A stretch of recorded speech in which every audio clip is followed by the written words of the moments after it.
We are live. Let's get ready to podcast. Fire it up.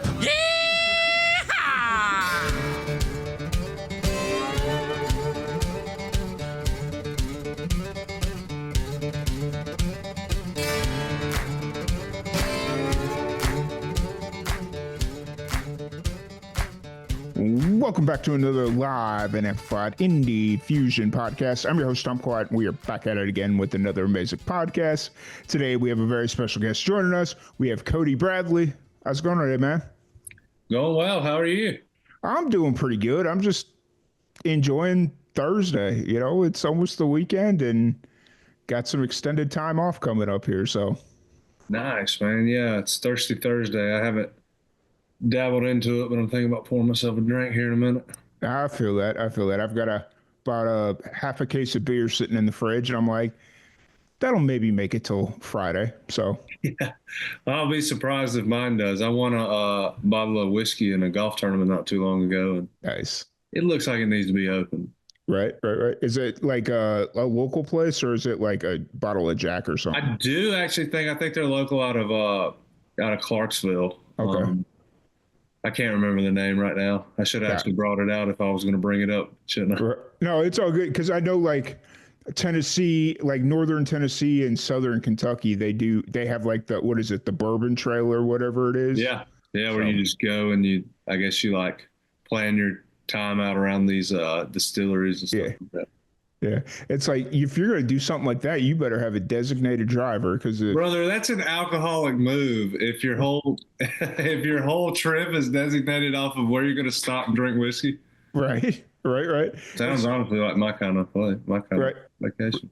Middle of the pandemic, we went up that way. My family and I, my mom, my dad, and my sister, and we were up in like Western Kentucky, and we were like, oh, there's like distilleries all over the place. Let's go to one. Like we enjoy doing like random stuff like that. Yeah. And we went to a distillery and they're like, oh, hey, we're partnered with 7 other distilleries.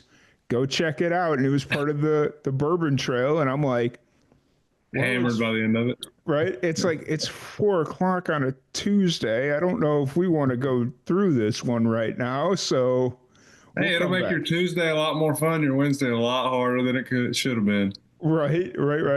So, but yeah, no, that's really cool. And so how long have you been in Nashville?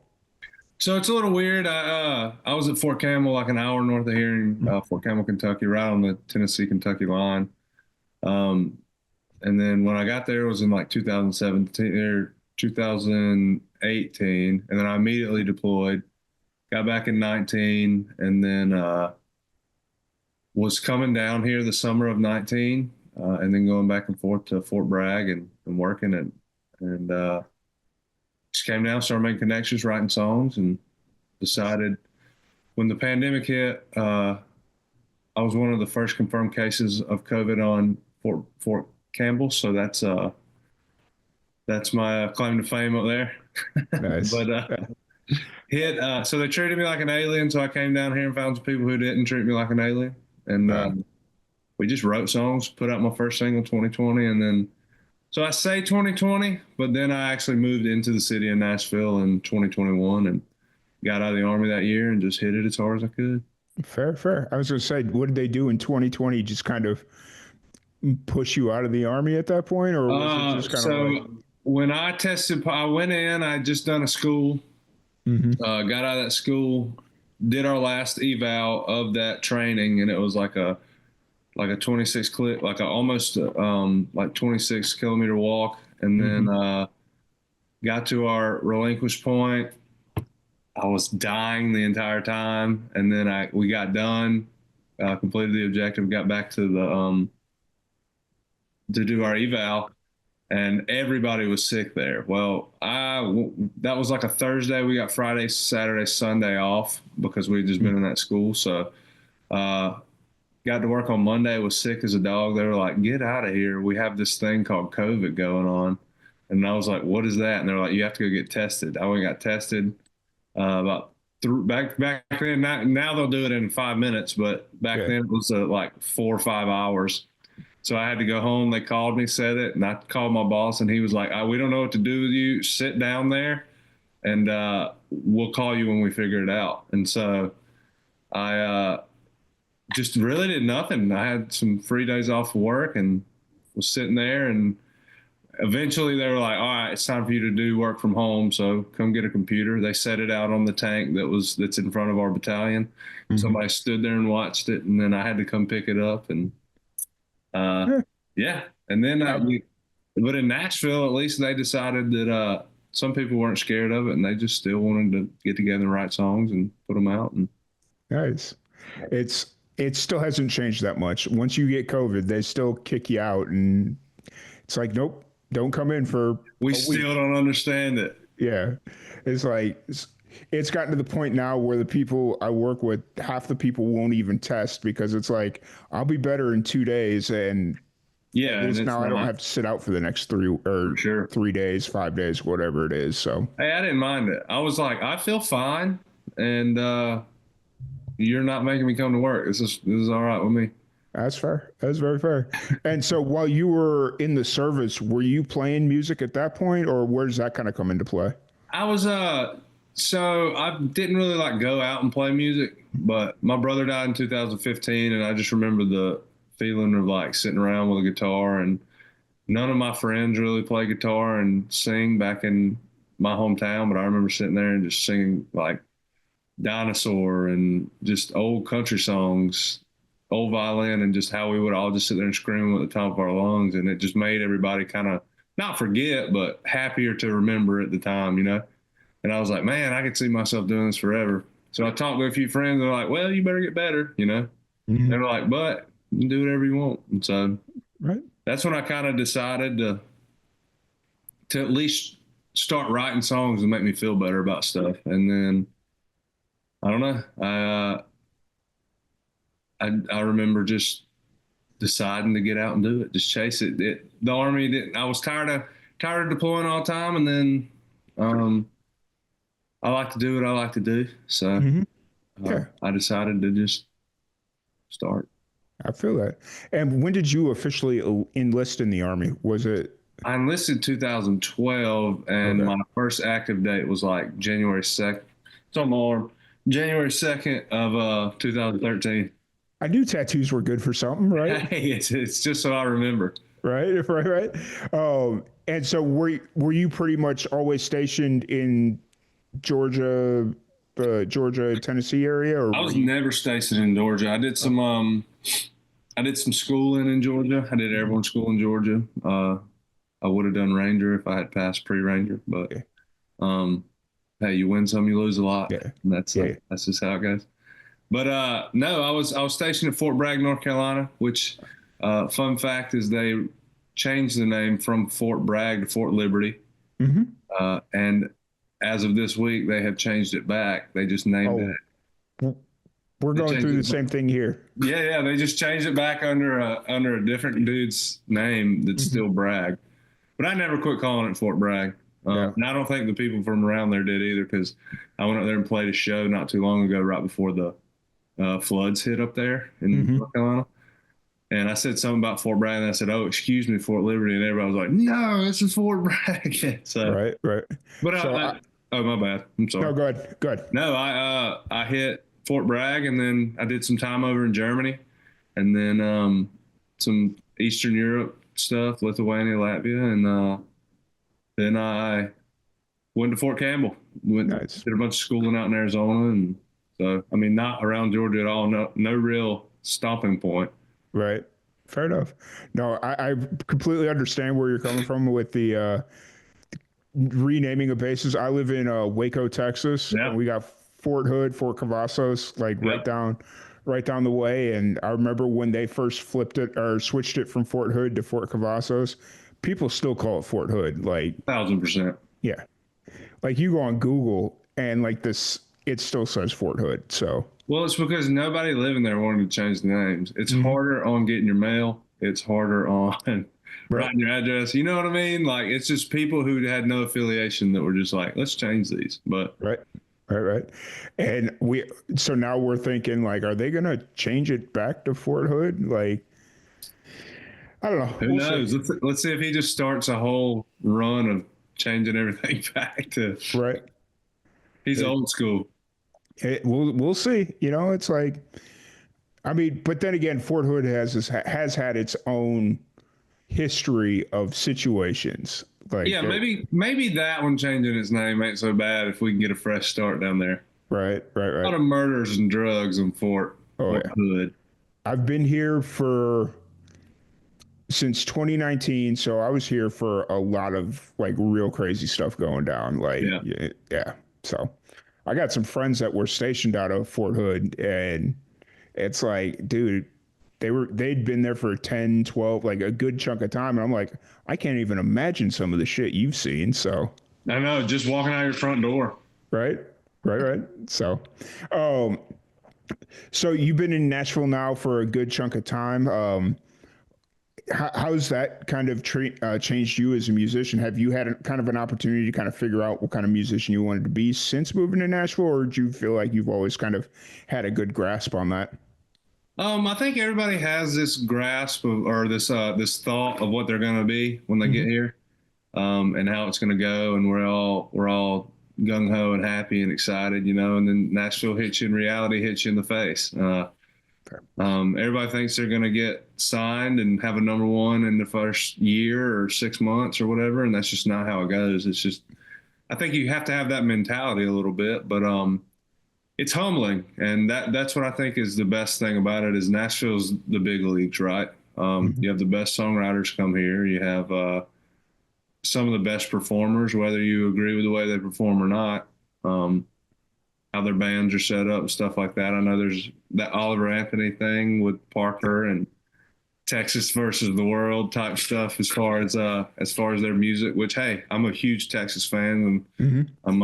I'm good friends with Randall King and Clay Hollis and all those guys, and Nice. Yeah. so I respect it. I come down there and play a lot, and I respect the fan base and how super genuine they are to the people they like and the people they support. Mm-hmm. Uh, Nashville just kind of, it makes you step up and get better, because any night you're sitting beside somebody that nobody knows their name, and then they're amazing, and then the next thing you know, they're Lainey Wilson. You know what I mean?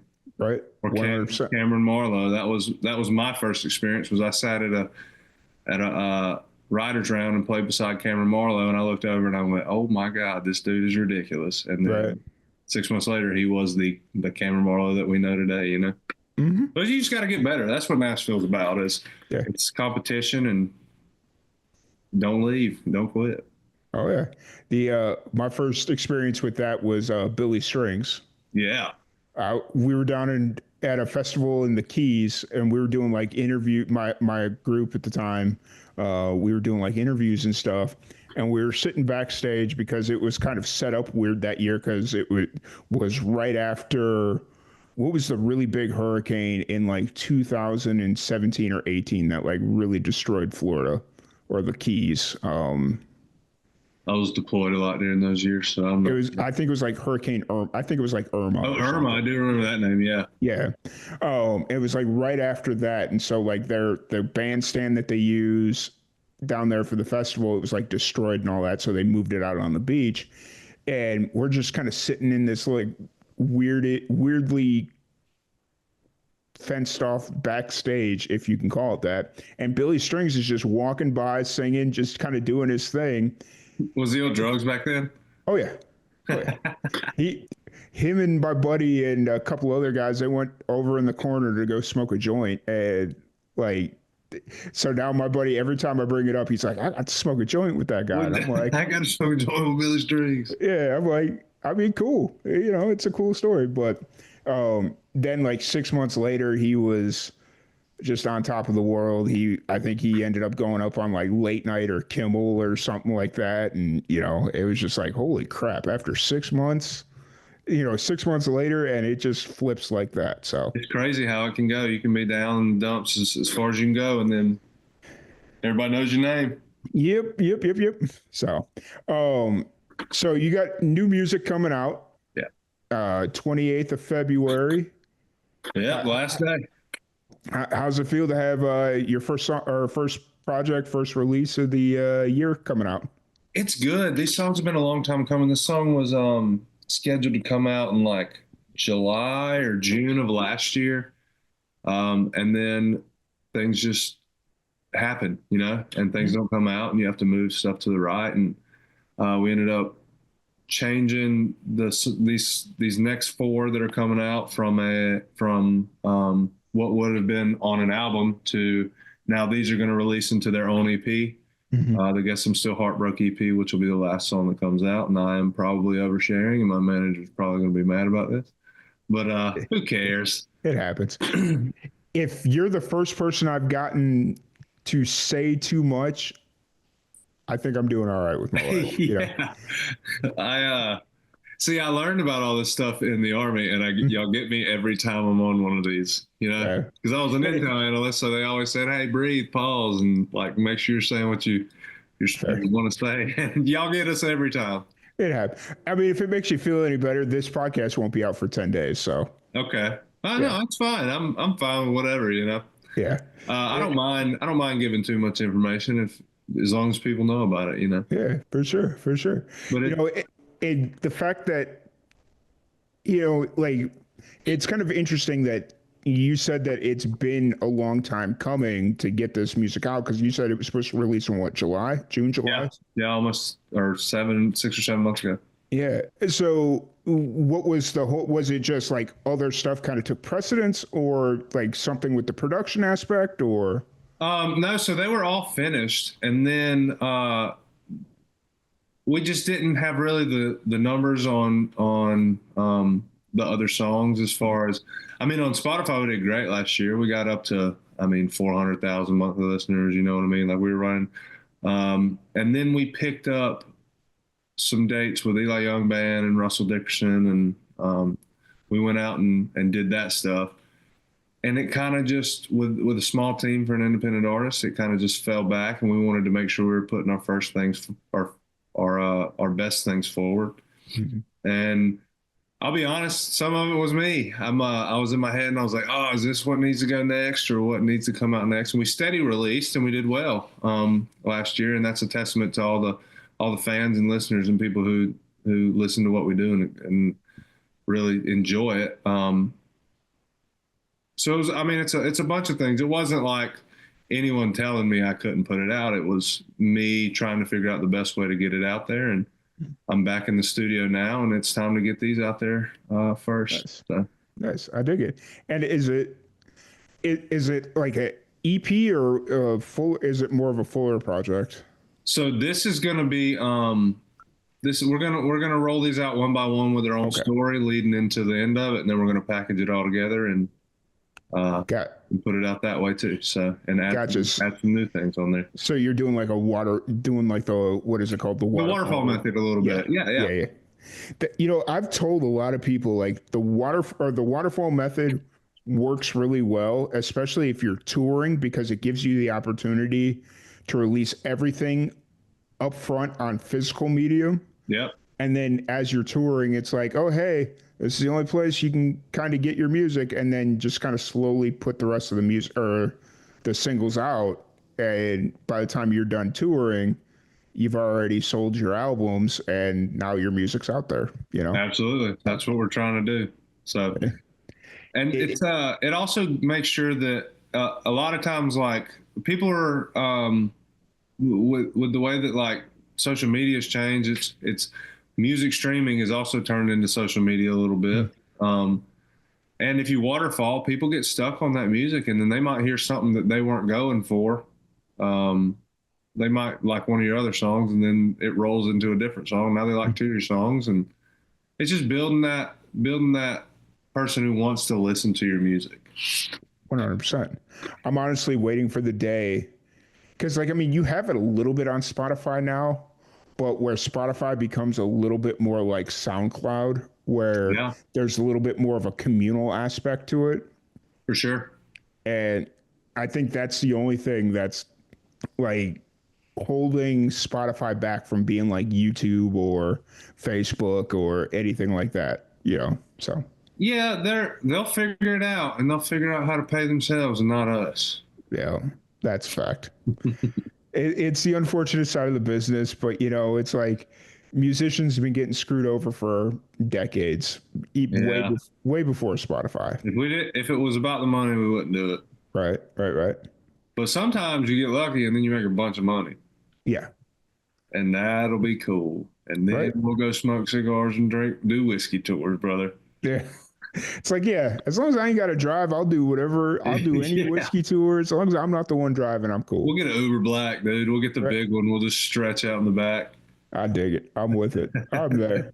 You know, it's just one of those things where it's like, I, because I wholeheartedly believe that the money in the industry right now is doing your self-funded tours. Like if you could figure out how to keep your costs at a minimum, but get a big enough venue to where it's like, okay, we're bringing like a two or three piece, you know, and just kind of keep your costs to a minimum, fit it in a car or a van or whatever, and just do it that way. Like I think that's what it's a grind, but like I mean, I think you could make really good money doing that. So You can, and you make a if you can get people to if you don't suck because a lot of people suck. It's yeah. just part of it, you know.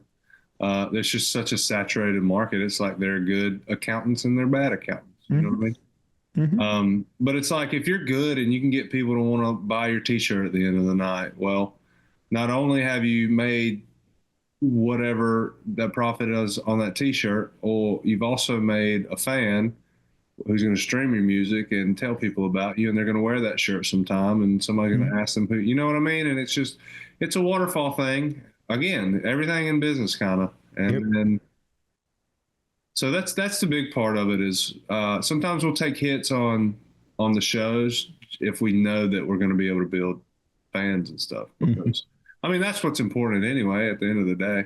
Yeah. 100%. Big money up front goes by fast. Yep. Agreed. So 100%. Oh, so how often are you playing right now? Are you out playing pretty consistently or?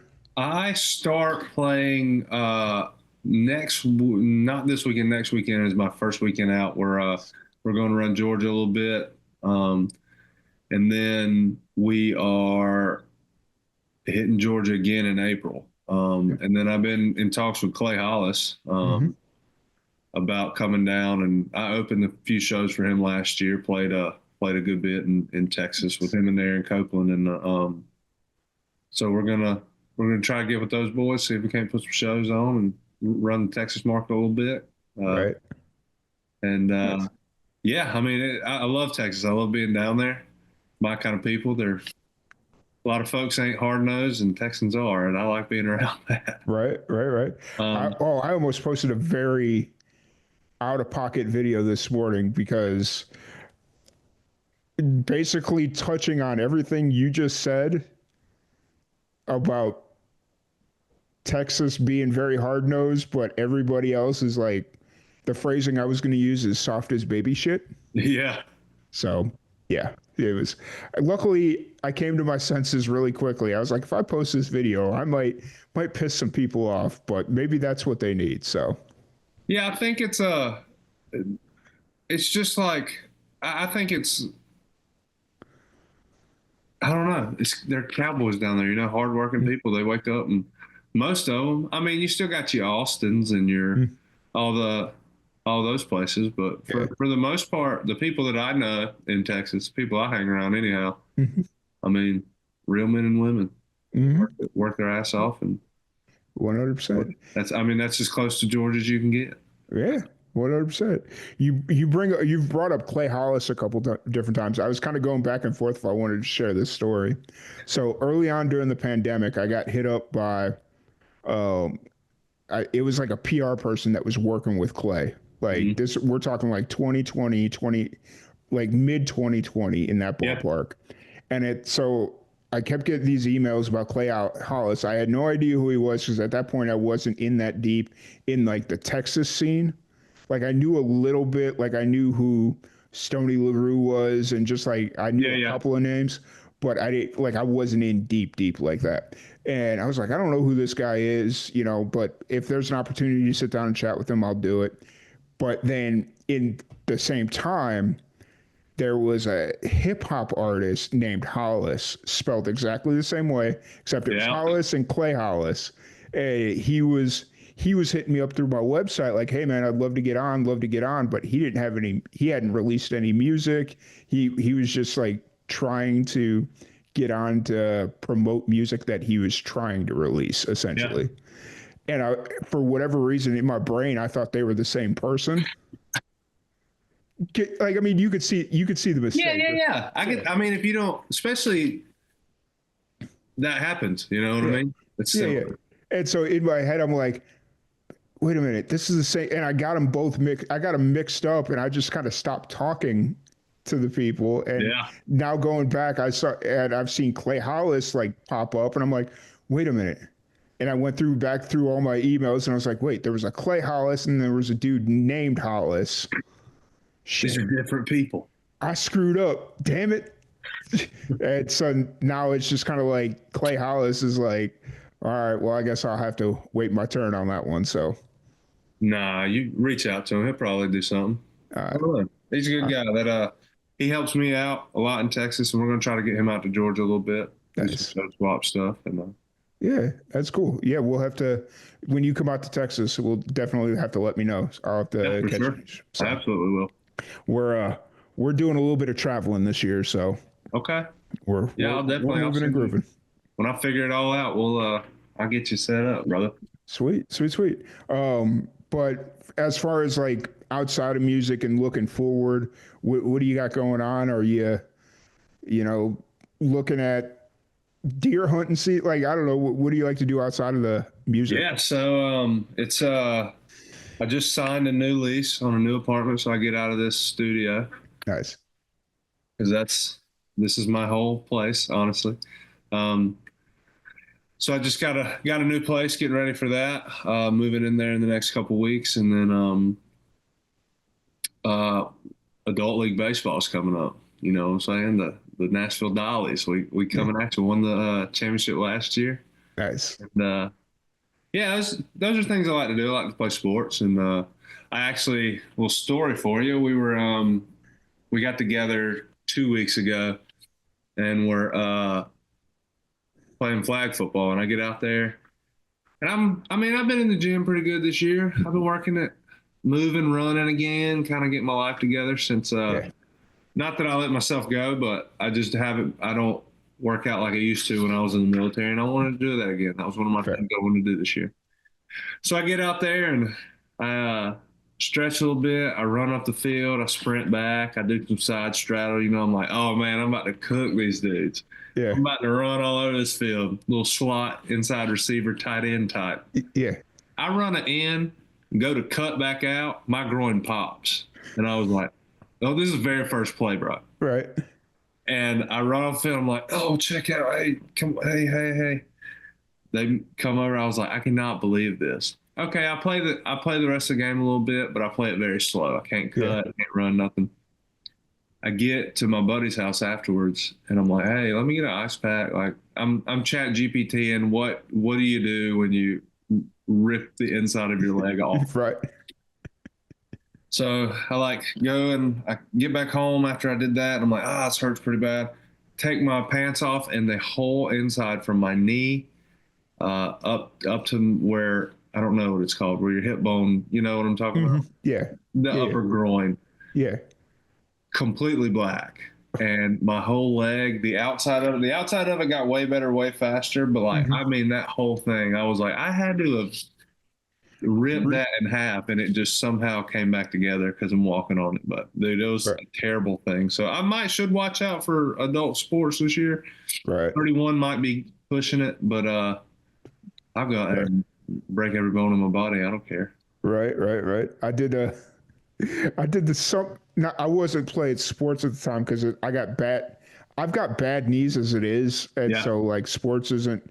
Maybe I need to be a little bit more active than I am, but a couple years ago, I made the concerted effort. I was like, okay, I'm going to start working out, and so I was hitting the gym 7 days a week. Like I was hitting it hard. Like for me, I know if I only go a couple days of the week, I'm only gonna last for a week or two, and then I'm gonna be like, Yeah, all right, I'm for bored. sure. So like I got to make it every day, or I'm gonna stop.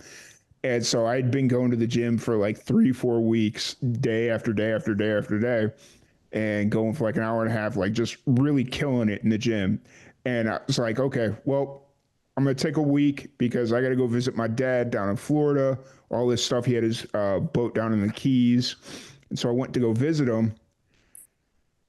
Second night there, I jump off the boat. I jump off this little like dinghy boat that he has that he'll go bar hopping in. Like he goes bar hopping in a boat. My dad's bougie as shit. Like it's very funny. Hey, running around the landings, man. Yeah, yeah, yeah. And so I hop out of this boat and I was like, I felt my knee kind of pop. And I'm like, oh, that was a little uncomfortable, but all right, whatever. And I go and get in the car because we were going to go someplace to go eat. I lift myself in the car. My entire knee gives out. I sprain my ACL, damn near tear the thing. And I can't get up. I can't move for 3 weeks. And I was like, son of a bitch. And all I did was get off the boat and I damn near tore my ACL. That's how it is. We're not 20 anymore, brother. Right, right, right. So, and then it ended up costing me $10,000 in medical bills. So, Oh, dude, that sucks. yeah, it's like, I thought I was supposed to have health insurance for a reason. I thought they were supposed to cover this shit. And Nope. They don't cover anything unless you I don't know what they cover actually. I have VA insurance, so fair. they That's pretty fair. much cover it all, which is helpful. Guys, I But feel it's their that. fault that I have all these things. So Yeah. Yeah. I mean, let them cover it. You're better off anyways, right? who knows? Fair. Fair, fair. So if anybody wants to check out your music, new single, all that fun stuff, where's the best place to find you? Yeah, I mean, I have all the social medias. Cody Bradley, the Cody Bradley, I think is what the actual handles are for all of them. And yeah, and then on Spotify, Cody Bradley. I don't think there's too many country art. I think I'm the first one that pops up when you type in that name most of the time. So um, there is a hockey player from up north that is Cody Bradley. Sometimes he'll pop up, but usually you can tell the difference between him and me by one plays hockey and the other one sings country music. Right. I was say, is one of them missing teeth? Is he missing teeth? Probably. I don't know. I haven't went and looked, but now you've definitely given me something to look at as soon as we get off here. Right. It's like, huh. That's interesting. So Yeah. Oh, and YouTube. I just put out some music videos and stuff. Just dropped "Sober Me's Problem," which is my last, not my last single, the single before that. Just dropped that music video. So go check nice. that out if y'all feel like it. You get to see my dog, Bandit, and yeah, that's what we're doing, brother. Who, if your dog's not sitting near you, he's been the quietest dog I've ever had on the podcast. He's right here. Come here. Like literally the quietest dog. I didn't even know he was sitting right there. There he is. Yeah, that'll do it. I love it. But Cody, We thank look you so just much. alike. My bad. No, you're good. But I appreciate you jumping on here, hanging out, and having a good old chat with me. We'll have to do it again sometime, and Let's absolutely do it again. I'll be up there. I'll be up in Nashville for CMA Fest, so we'll have to sit down in June. Oh Yeah, shoot me a text, man. Let's get after it. And I appreciate you having me on here. yeah, absolutely. But once again, thank you everybody for tuning in, and we'll catch you all later. Catch you later.